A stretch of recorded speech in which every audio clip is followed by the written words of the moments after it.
Thank you very much for the nice introduction. We have a really difficult topic, political music and political art. So I suggest that we start with examples where almost everybody can agree that we have to deal here with political music. And my first example would be the protest songs in the peace movement, in the American peace movement of the 1960s and 1970s, like Give Peace a Chance from John Lennon, and the protest songs from Wolf Biermann in East Germany, who became the state enemy #1 in this time of 1970s. It seems to me that political art is connected to protest movements, so I would like to introduce to you a basic notion of political art and political music which is based in and connected to protest. What kind of function has protest in a liberal society? We have a political system with a ruling party and an opposition, but there exists always some kind of political conflicts which are not included and not represented by the political system. And they are the excluded third of the political system, and such topics have to be included by protest. So if you have some kind of topic which is not present, like some kind of human rights or some kind of discrimination or the rights of minorities, or environmental issues, then there can occur a protest movement. And the major interest and goal of a protest movement is to gain supporters, to make the topic present in the society. And here I think art can gain a function. Which function? The protest movement is not only not present in the political system, the topic is even not present in the society. Even the mass media are not interested in that because it's not a topic. So the protest movement has to create its own identity, which can be perceived, which can cause awareness. And here I think art has a special function. Art can help to create an identity of the protest movement. For instance, the protest songs, they can really unite such a movement. And they create a symbolism which can then perceived from the mass media and can communicate it very easily. In the long run, a protest movement will reach its goal or can reach its goals in two ways. The first way is that one of the existing parties includes the topic in the own agenda, and the other way is that the protest movement founds an own party. That happened with the Green Party in Germany, and now the environmental issues are in the political agenda. So that is the basic mechanism of protest in a liberal society. The protest in totalitarian societies works different. But I will focus on this model because that is the model probably which is relevant for us today. If the function of political art is to create an image, an identity, and symbolism for a protest movement or in relation to a protest movement, then this has major consequences. And the consequences are a little bit disturbing for high culture art like new music. The consequences is that political art and political music has to connect and to stick to a popular aesthetic. Because otherwise, the whole idea and the whole goal to create an image and an identity will not work. You will reject, most of the people cannot or you cannot presuppose a special aesthetic education in order to gain new supporters, because the political goals are not the same, are not correlated with the aesthetic education of the people. So you need a popular aesthetic. But it would be, of course, a bad idea or a bad advice, I would say, for the new music to compose now popular music. That's definitely not a way to go. But there is one possibility, nevertheless, to be engaged, and that is the case of conceptualism. Because conceptualism or conceptual music or conceptual art, they have a special quality. And the quality is that conceptual art negates the aesthetics dimension by itself. It's anesthetic.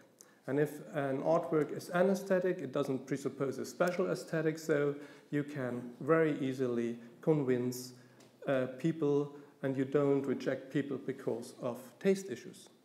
And there's another point, a characteristic in conceptual art. Conceptual art is very simple. It follows the idea of one concept, one work. So a conceptual artwork usually articulates one idea. So, and that is important too for contemporary communication because it's easy to grasp and to distribute. So now one could think conceptual art is the way to go. Conceptual music is really something new music could be more engaged if the goal is to be more political. But I have a little bit to disappoint you here because I think we can observe today something like a dilemma of political art, of political music, probably too. And the dilemma is connected to the digital revolution. On the one side, the digital revolution enables the creation of conceptual artwork because it's very easy to create now, and most importantly, that's important for the visual arts too, it's very easy to distribute. So conceptual art has in a way already a Twitter format. So it's easy to distribute through the new media, and that is very important if you want to gain attention in the society. On the other side, if you look at the practice of the activisms of the protest movements, you see that the activists by themselves adapt artistic strategies, and they adapt especially conceptual strategies and the strategies of performance art. And that means that they already organize the protest in a way of a performance. And the protest has a concept, and they realize it. And that is, of course, bad news for the artists, which want to do political art.